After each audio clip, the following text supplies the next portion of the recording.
오늘은 그 교리라는 주제로 좀 나누고자 합니다. 덕트린이죠. 그러니까 바른 신학과 바른 신앙 생활을 위해서는 교리는 절대적이에요. 그러니까 잘못된 교리로 이단이 되고 또 잘못된 신앙 생활로 교회에 많은 문제를 야기하기 때문에 기독교인에게는 교리는 중요합니다. 오늘은 여러분에게 이 교리에 대한 이해함을 좀 주고자 합니다.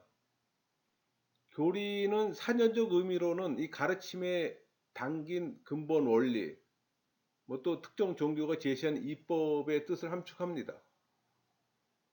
사실 이 뜻은 또 기독교 교리 경우에도 잘 부합하는 의미이기도 해요.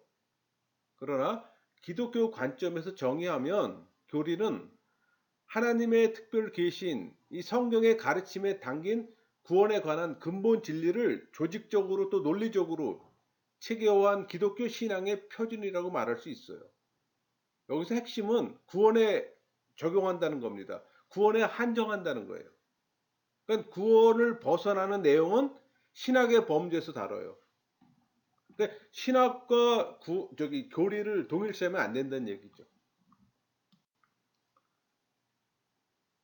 교리를 보다 더 명확히 정의하기 위해서는 이 교리와 같은 뜻으로 쓰이는 이 교의, 뭐 도구마죠.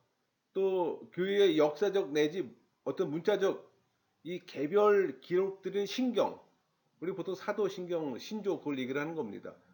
그것들과의 관계를 보다 좀 명확하게 할 필요는 있습니다. 교리, 덕트린, 그러니까 성경의 진리로 인간이 이해할 수 있도록 진술된 범주에서 이 기독교 신앙의 표준이 되는 진리 그 자체예요. 반면에 교의, 도그마, 도그마는 그 광범위한 범위에 걸쳐서 교회의 권위와 승인을 부여받은 것으로 뭐 당연하고 자명한 것으로 인정되거나 또는 각종 어떤 신경, 신조나 뭐 공예 선언 등에 나타난 교리의 외적 표현이에요. 그러니까 교리는 본질적인 거라면은 교리는 그 교리를 포함한 좀 더 외적인 확장된 거라고 보면 이해가 될 겁니다. 따라서 이 교리는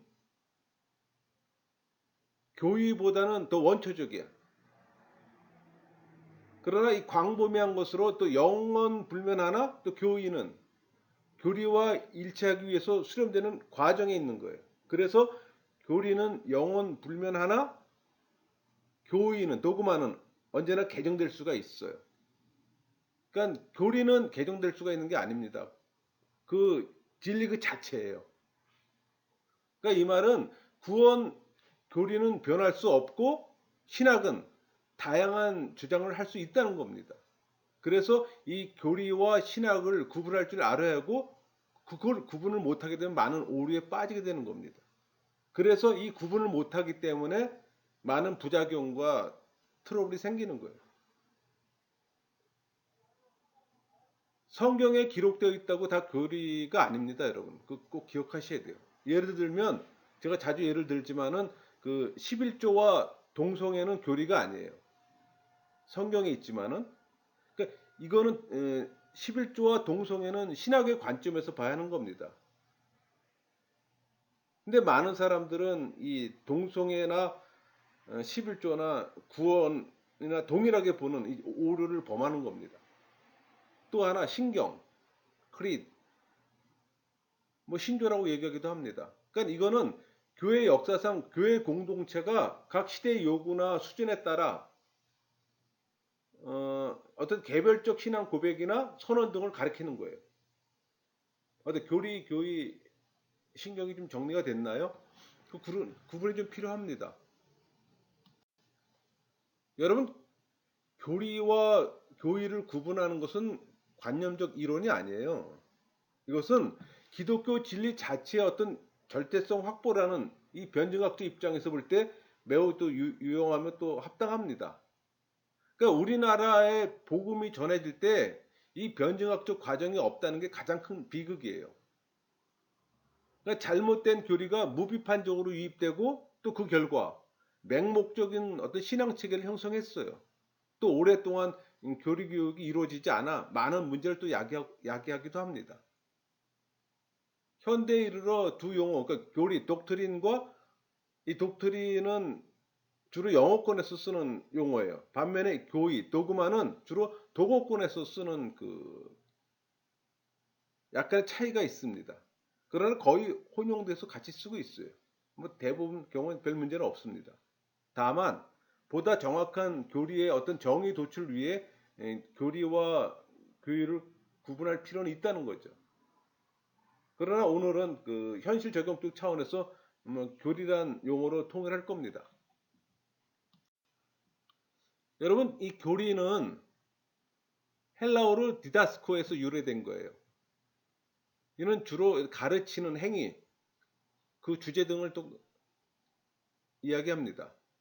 이 교리라는 말은 헬라어 명사형으로 이 가르침을 뜻하는 디다케나 뭐 동사형으로 가르치는 행위를 뜻하는 디다스오에서 유래했다고 보는 견해도 있어요. 우리 마태복음 15장 9절 사람의 계명으로 교훈을 삼아 가르치니, 우리 마가복음 4장 2절 이에 예수께서 여러 가지를 비유로 가르치시니, 우리 사도행전 2장 42절 그들이 사도의 가르침을 받아.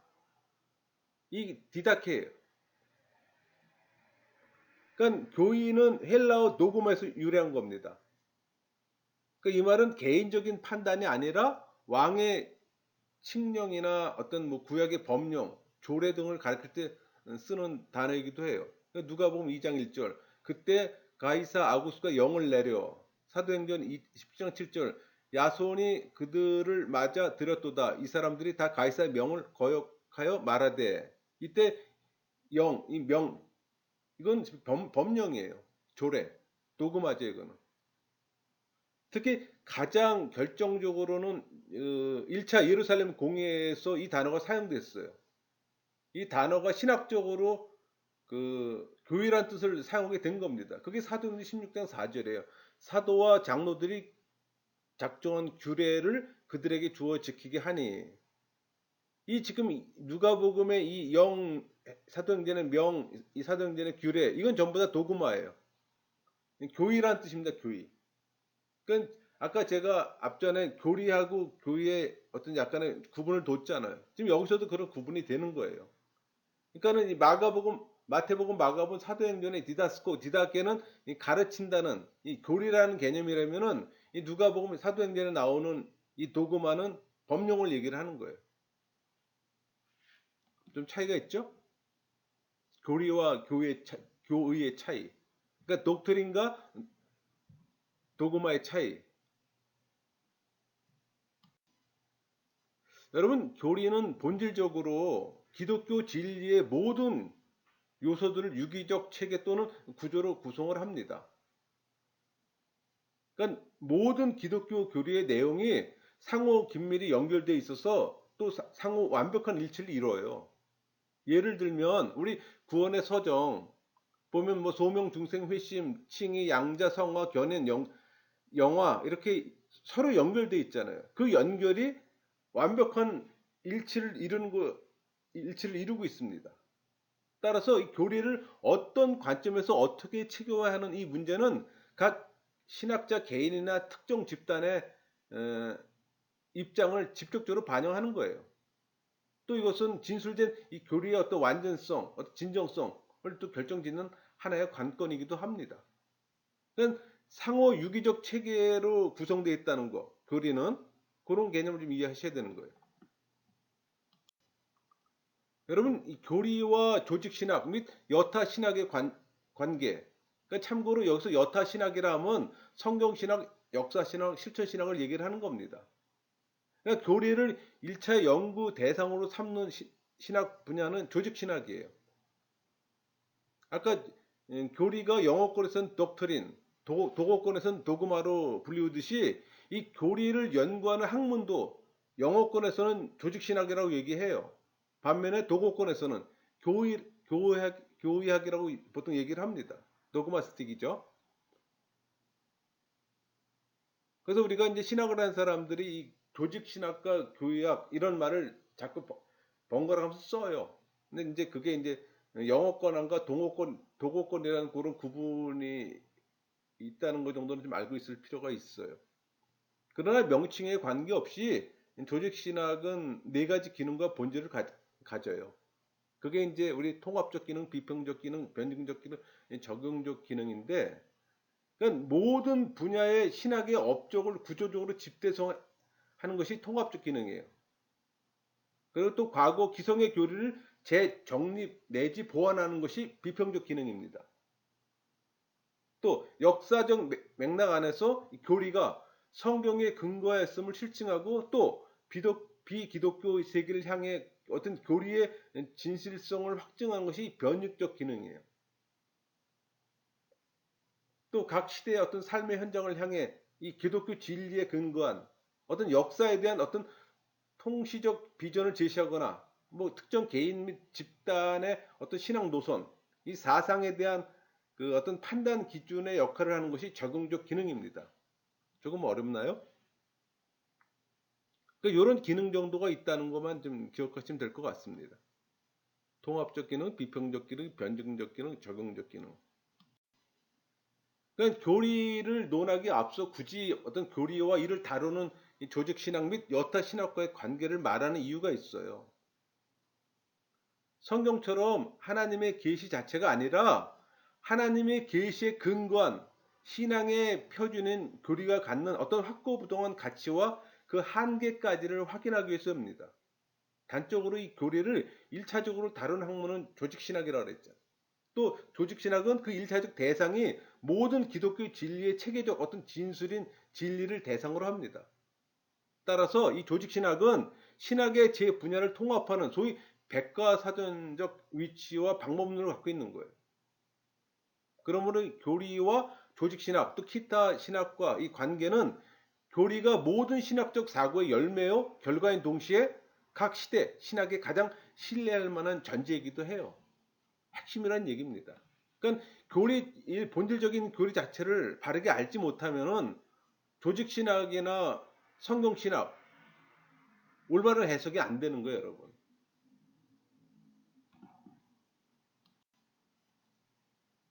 모든 종교는 나름대로 교리를 갖고 있습니다. 그게 뭐 바른 것이든 틀린 것이든.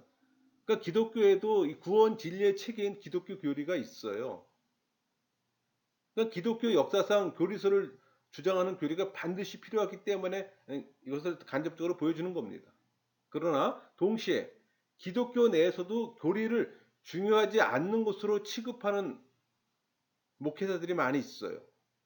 뿐만 아니라 심하게는 교리가 순수한 신앙의 장애물이 된다는 이 극단적 주장까지 하는 무지한 이들이 있습니다.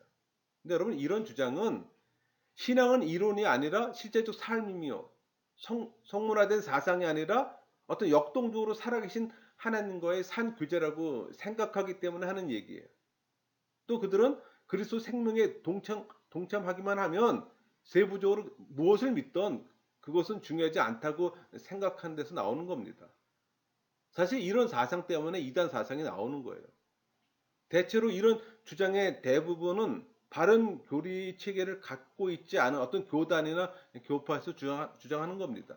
그러니까 여러분이 몸담고 있는 교회, 그 교회의 교단, 교파의 교리가 무엇인지 점검해 보세요. 또 다른 교단, 교파와 비교해 보시고. 그 과정이 신학의 과정이에요. 그러니까 내가 믿는 게 뭔지 알고 믿어야 하잖아요. 또 어떤 이들은 그 복잡한 교리에 대한 논쟁보다 초대교회 시대의 그 단순한 신앙을 회복해야 된다고 주장하는 이들도 있어요. 교리의 어떤 불필요성을 주장하거나 또 교리 자체를 혐오하는 사람들도 있습니다. 근데 실제로 그 사람들도 그 나름대로 교리를 갖고 있어요. 구원파나 뭐 몰몬교, 여호와 증인, 신천지도 나름 주장하는 교리가 있잖아요.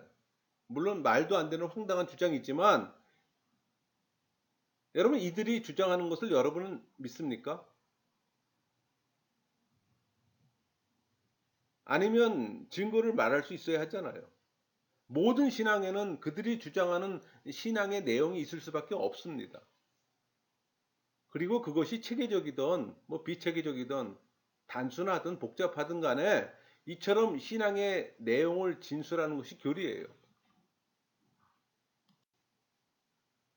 그래서 기독교 신앙의 표준으로서 교리는 절대적입니다. 기독교는 오직 믿음을 통한 구원을 선포합니다. 실로 기독교에서는 믿음만이 구원에 이르게 하는 절대 유일의 길이에요. 그렇다면 어떤 믿음이 구원을 이루는 믿음인가, 그 문제가 제기되는 거예요. 여러분, 믿음에 대한 명확한 정의가 정립되어 있습니까? 여러분이 믿는다, 믿다는 그 믿음이 아니에요. 여러분, 믿음은 faith, 이 faith는 8개의 그 의미를 갖고 있어요. 성실, 신실, 진심, 정직, 확신, 신뢰, 충성, 견고. 헬라어로 피스티스입니다. 히브리어로 에무나. 그러니까 여러분 쉽게 알고 있는 하박국 2장 4절, 의인은 그의 믿음으로 말미암아 살리라 할 때 믿음이란 이 말, 원어적으로 보면 의인은 그의 신실함으로 살리라 합니다. 그 믿음이 신실이에요. 그러니까 여기 8개 원에 표시되어 있는 것 뜻이 이게 믿음이에요. 그러니까 내가 믿는다, 내가 믿다, 그건 믿음이 아니라는 얘기죠. 그러니까 우리가 보통 영어로 believe, 뭐 trust, 그건 뭐 믿음, 신앙, 신뢰, 신조, 신봉, 뭐 다양한 뜻을 갖고 있지만 성경에서 말하는 그 믿음은 아니에요.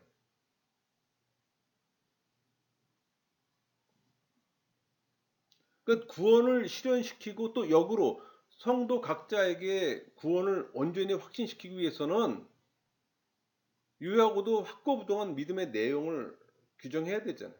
그러니까 믿음의 절대적 표준이 되어줄 이 교리의 확립이 필연적으로 요청되는 겁니다. 또 이에 부응해 이 절대적 권위를 갖고 기독교 신앙의 표준으로 제시된 것이 바로 교리예요. 근데 우리가 교리를 몰라서 될까요? 여러분, 교회의 존립을 위해서 교리는 절대적으로 필요합니다. 그러니까 신앙인들의 모임인 교회, 그 출발점에서부터 교리와 밀접한 관련을 갖고 있어요. 물론 교회의 머리된 그리스도와 유기적으로 또 관계를 맺으며 또 각 지체로서 각 교회가 통일이 어떤 통일을 이루기 위한 어떤 근거로 또 교리는 반드시 필요합니다. 여러분, 구원의 진리를 체계화한 것이 교리예요. 내가 교리를 모른다? 그 구원 자체도 관심이 없는 거예요, 여러분. 교회는 바른 교리의 전파와 수호를 위해 또 싸워야 돼. 또 싸우는 도구 역시도 교리잖아요. 여러분이 논쟁할 때 뭐 갖고 논쟁할 겁니까? 교리 갖고 논쟁하는 거예요. 그런데 교리를 모른다면 그것은 맹목적인 신앙이요, 무지죠. 우리 사도 바울의 편지 가운데 그 에베소 6장 11절, 마귀의 관계를 능히 대적하기 위하여 하나님의 전신갑주를 입으라, 이렇게 명령하잖아요. 여기서 하나님의 전신갑주, 바로 하나님의 진리의 말씀에 근거한 바른 교리를 볼 수 있는 겁니다. 이처럼 교회는 진리의 근거와 방편으로서 교리가 반드시 필요한 거예요. 여러분, 우리가 교회를 설립하잖아요. 근데 그 설립의 근거가 교리입니다. 교회는 사회적 이념이나 어떤 도덕적 목적 달성을 위해 설립될 기관이 아니에요. 구원받는 자들이, 아니, 받을 자들이, 또 구원받은 자들이 하나님께 예배하며 구원의 완성에 이르기 위해 모인 신성한 공동체잖아요. 그러니까 교회는 구원의 방도를 알려주는 성경의 신령한 지식을 그 출발점으로 합니다. 우리 요한복음 10장 3절, 영생은 곧 유일하신 참 하나님과 그가 보내신 자 예수 그리스도를 아는 것이니이다. 성경이 교회 설립의 기초가 되어야 한다는 사실은 일찍이 예수님께서 말씀하신 바가 있어요. 우리 마태복음 28장 20절, 내가 너희에게 분부한 모든 것을 가르쳐 지키게 하라 볼지어다 내가 세상 끝날까지 너희와 함께 있으리라 하시니라. 요한복음 14장 26절, 보혜사 곧 하나님께서 내 이름으로 보내실 성령 그가 너희에게 모든 것을 가르치고 내가 너희에게 말한 모든 것을 생각나게 하리라. 요한복음 17장 3절. 영생은 곧 유일하신 참 하나님과 그가 보내신 자 예수 그리스도를 아는 것이니이다. 요한복음 10장 17절. 그들을 진리로 거룩하게 하옵소서. 하나님의 말씀은 진리니이다. 이것의 핵심이 교리입니다, 여러분. 이 말 자체가 교리예요. 그러니까 여러분들이 믿고 행하고 전하는 그런 내용들이 교리인 거예요. 사도 바울의 서신서 가운데 또 계속 강조됩니다. 여기 로마서 2장 8절, 고린도후서 4장 2절, 디모데전서 6장 5절, 디모데후서 2장 15절, 진리, 진리, 진리, 진리의 말씀 이렇게 언급되어 있잖아요. 이 건전한 교리는 교회 설립과 존속의 근거가 되는 거예요. 그러니까 건전한 교리가 뒷받침되지 못하는 교회는 그 기초가 튼튼하지 못한 겁니다. 그러니까 모래 위에 세운 집과 같은 거예요. 여러분, 교회 일치의 근거로서의 교리는 절대적입니다. 지상에는 다양한 교회들이 있잖아요. 이 다양한 교회가 그리스도 말씀에 근거한 바른 교회라면 모두 한 분이신 그리스도 안에서 하나가 되어야 하는 겁니다. 모든 교회는 그리스도를 머리로 하는 한 몸을 이루는 지체인 거예요. 우리 에베소 5장 23절. 이는 남편이 아내의 머리됨이 그리스도께서 교회의 머리된 것 같음이니 그가 바로 몸의 구주시니라. 우리 골로새서 2장 19절. 머리를 붙들지 아니하는지라 온 몸이 머리로 말미암아 마디와 힘줄로 공급함을 받고 연합하여 하나님이 자라게 하심으로 자라느니라. 또 사도 바울은 교회 일체를 강조합니다. 에베소 4장 3절. 평안의 매는 줄로 성령이 하나 되게 하신 것을 힘써 지키라. 권면하잖아요. 여기서 성령이 하나 되게 하신 것은 모든 교회로 하여금 그리스도의 지체가 되게 하는 이 진리의 말씀이라고 말할 수 있어요. 그러니까 현실적으로 이는 교리를 의미합니다. 여러분, 교회는 동일한 교리를 가져야만 일치를 이룰 수가 있어요.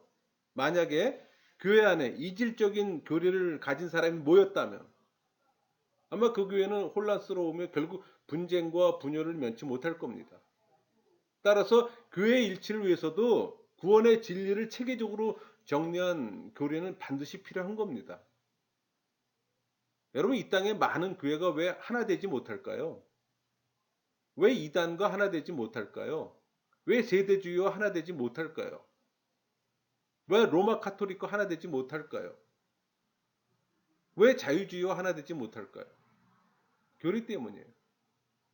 교리는 바른 신학과 바른 신앙에서 절대적으로 중요합니다. 교리에 조금이라도 부정적인 견해를 가진 자는 거짓 목자라고 보면 확실합니다. 목회자가 교리에 대해서 부정적이다? 그건 있을 수가 없는 거죠. 여러분, 교회는 신앙인들이 모여 신앙을 유지하고 수호하기만 하는 어떤 수동적이고 정적인 집단이 아니에요. 한 걸음 더 나아가 복음을 널리 전하며 이 세상을 변화시키는 적극적이고도 동적인 집단입니다. 그러니까 교회는 이웃과 이 세상에 대해 구원의 진리를 선포해야 할 전도의 사명이 있어요. 우리 사도행전 1장 8절. 오직 성령이 너희에게 임하시면 너희가 권능을 받고 예루살렘과 온 유대와 사마리아와 땅끝까지 이르러 내 증인이 되리라 하시니라. 여러분, 이 세상에는 기독교를 부인하는 사람들 많이 있습니다. 또 나름대로 논리적 확신을 가지고 성경을 부인하는 사람도 많아요. 따라서 이 전도자는 반드시 성경의 진리를 조직적으로 이해할 필요가 있어요. 전도자는 불신자를 설복시킬 만한 지적 능력을 가지기 위해 교회를 익혀야 하는 겁니다. 여러분, 전도하시죠? 전도할 때 이렇게 전도하는 사람이 있어요. 우리 교회 한번 오세요. 말씀이 좋아요. 여러분, 그건 전도가 아니에요. 초대일 뿐이지. 오면 해결되나요? 교회에서 교리 교육을 지속적으로 시키나요? 여러분, 교리는 몇 차례 강의를 해서 끝나는 게 아니에요. 평생 교육입니다. 설교도 교리 설교를 해야 하는 거예요. 지금 설교가 변질되어 문제지 믿음의 선진들은 모두 교리 설교했어요.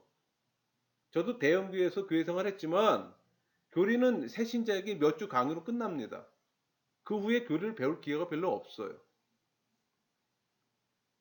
여러분, 기독교 교리를 배우려면 많은 시간이 필요합니다. 근데 그게 이루어지지 않아요.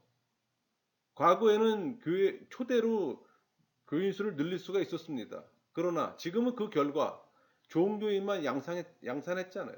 아닌가요? 교회는 좋은 교인을 신앙인으로 만드는 겁니다.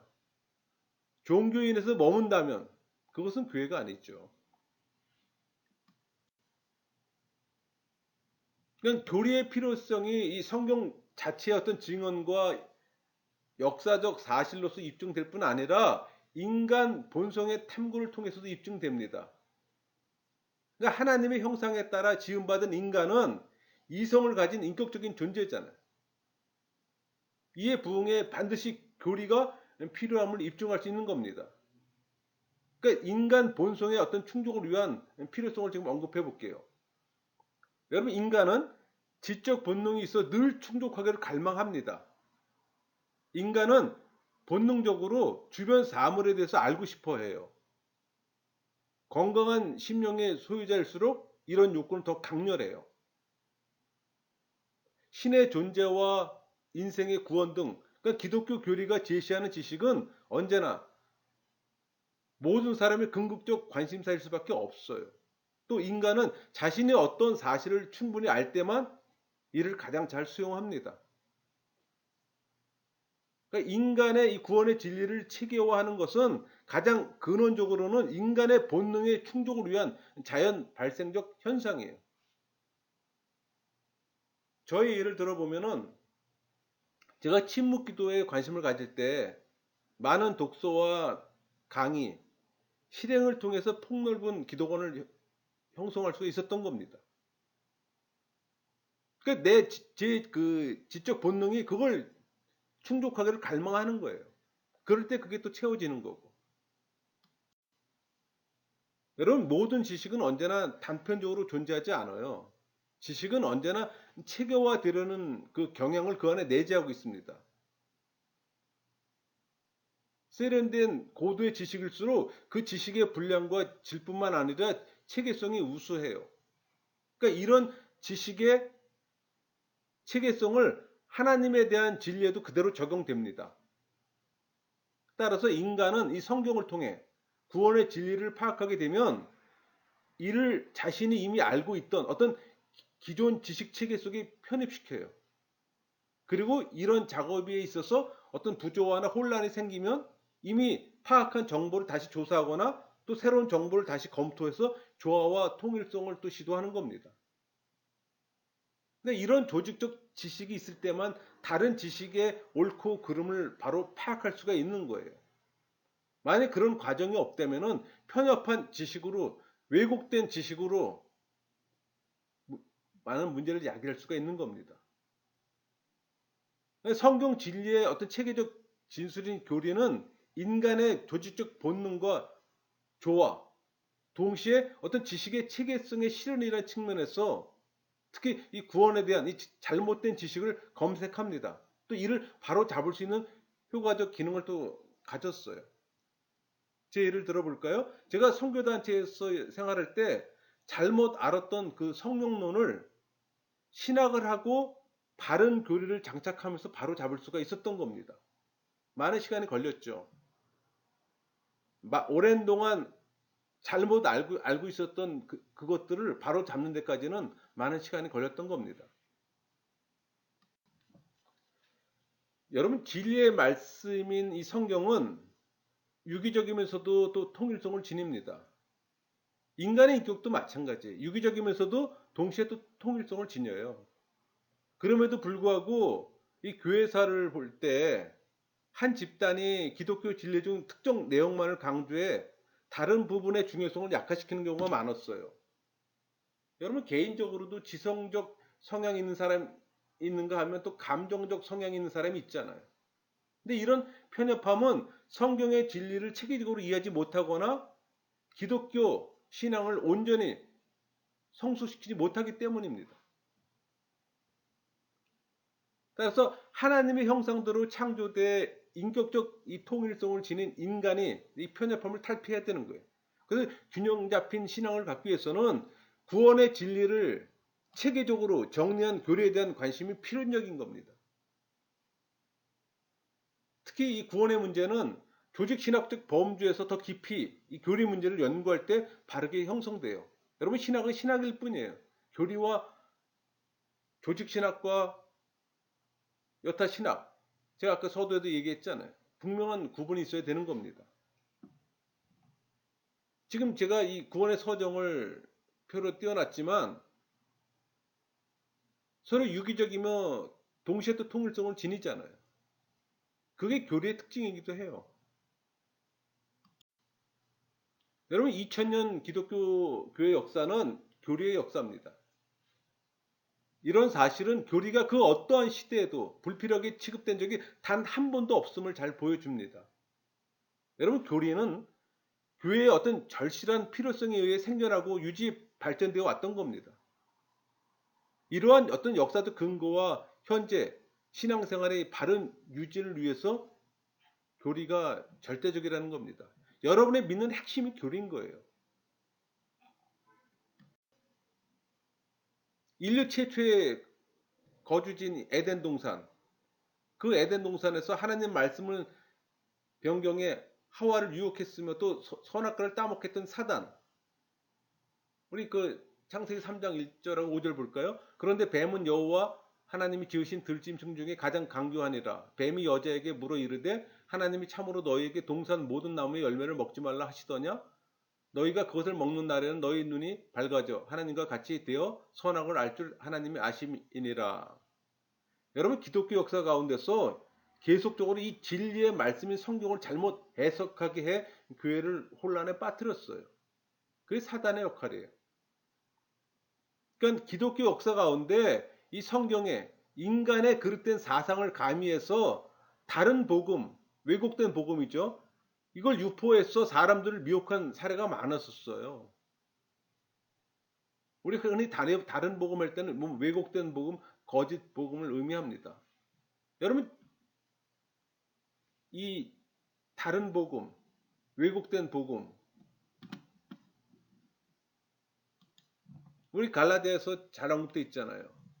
갈라 1장 6절, 7절, 8절, 9절에 지금 다른 복음, 다른 복음, 다른 복음, 다른 복음 계속 언급되어 있잖아요. 왜곡된 복음이에요. 거짓 복음이에요. 근데 이게 초대교회만 있었을까요? 아니에요, 여러분. 지금도 그게 계속 강단에서 선포되고 있어요. 여러분이 그걸 분별하지 못하기 때문에 모르는 것뿐이지 잘못된 복음이 지금 계속 선포되고 있습니다. 이것들을 구별할 수 있는 게 교리예요, 여러분. 그러니까 교리가 내 머릿속에 영혼에 장착되지 않으면 이 구분이 어려운 거예요. 근데 교리를 가볍게 여길 수 있을까요? 내 믿음의 핵심인데? 그건 뭘 믿는 거예요? 여러분이 믿는다는데 뭘 믿는 건가요, 여러분은? 여러분의 믿는 핵심이 교리예요, 여러분. 그거 꼭 기억하세요. 교회는 기독교 교리를 수호하며 이단 사상의 오류를 판별케 하기 위해서 이 성경의 진리를 체계적으로 할 필요를 느껴서 교리를 만든 겁니다. 교리는 성경 밖에 있는 게 아니에요, 여러분. 성경을 정리해 놓은 게 교리예요, 여러분. 예를 들면 사도시대에 있었던 이 그리스도의 어떤 완전한 성육신을 부인했던 이 영지주의 이단, 가연설이죠. 그걸 극복하기 위해서 그리스도의 완전한 인성교리가 생겨났던 겁니다. 그리고 또 그리스도께서 창조되었다고 주장했던 이단 아리우스, 그의 극복으로서 그리스도의 신성교리를 확인한 이 니케아 신조, 그게 공표됐던 겁니다. 그리고 또 인간의 자유의지를 강조하는 이단 펠라기우스, 그 주장에 대해서 또 예정론이 확립됐던 거고.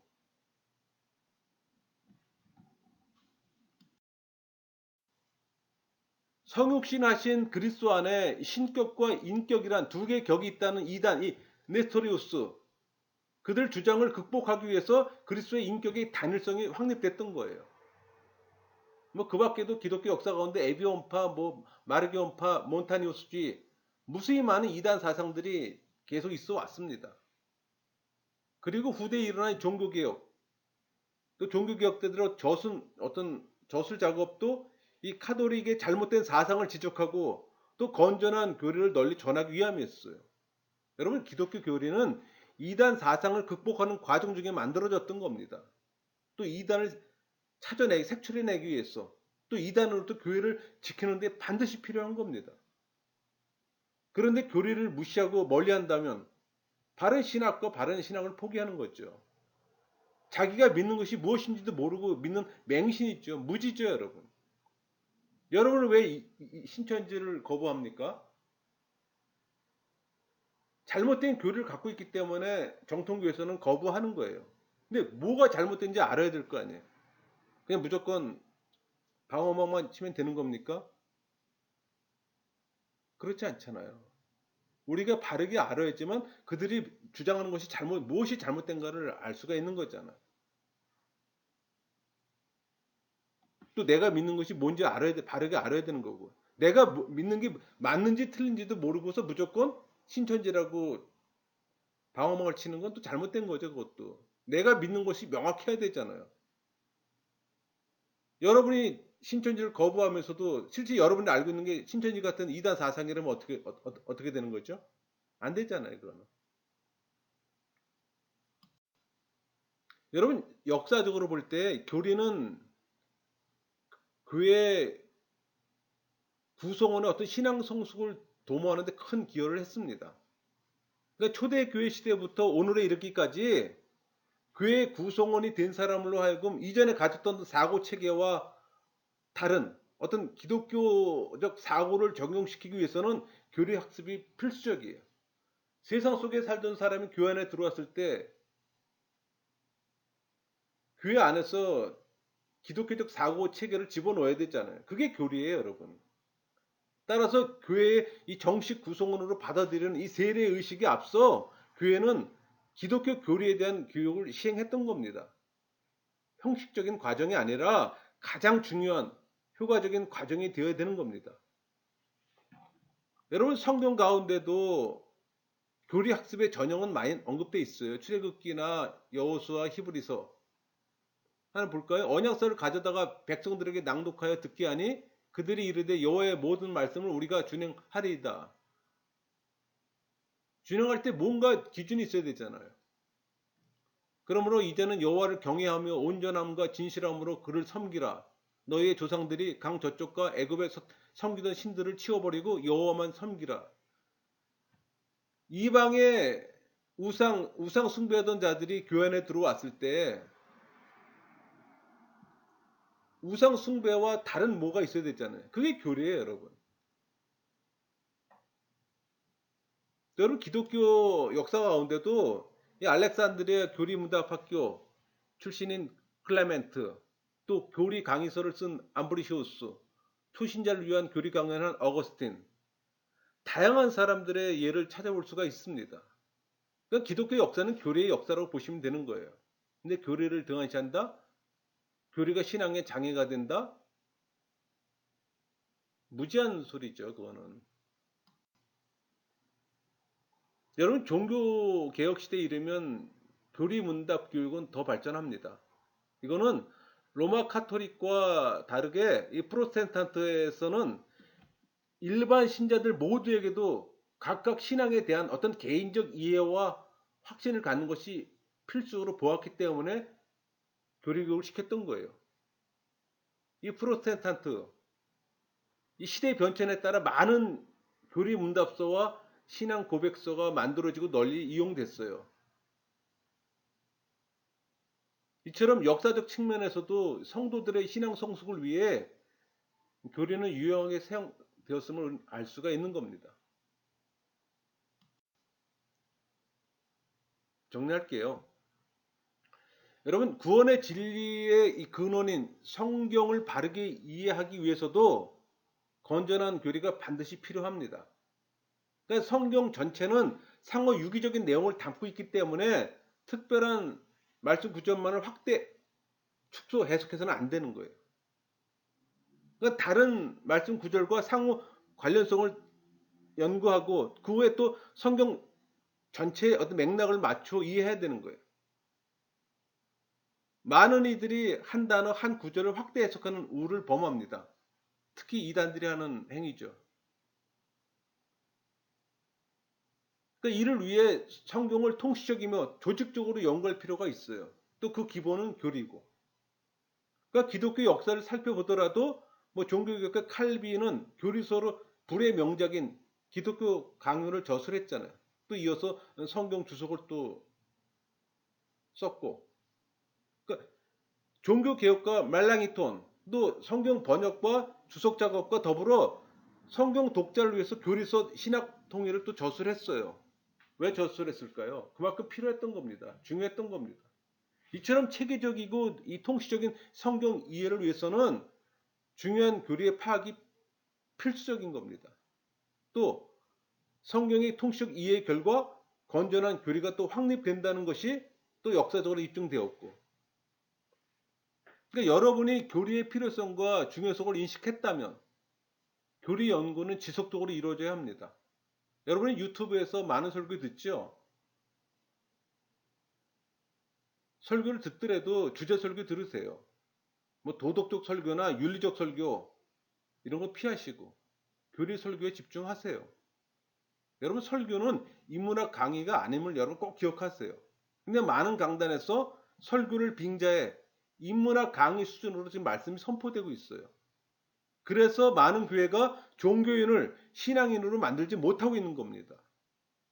영적 영향력을 끼치지 못한 이유이기도 해요. 여러분 모두가 교리에 대한 이해함이 형성되고 또 교리 연구가 계속적으로 이루어지기를 소망합니다. 말씀을 마치겠습니다.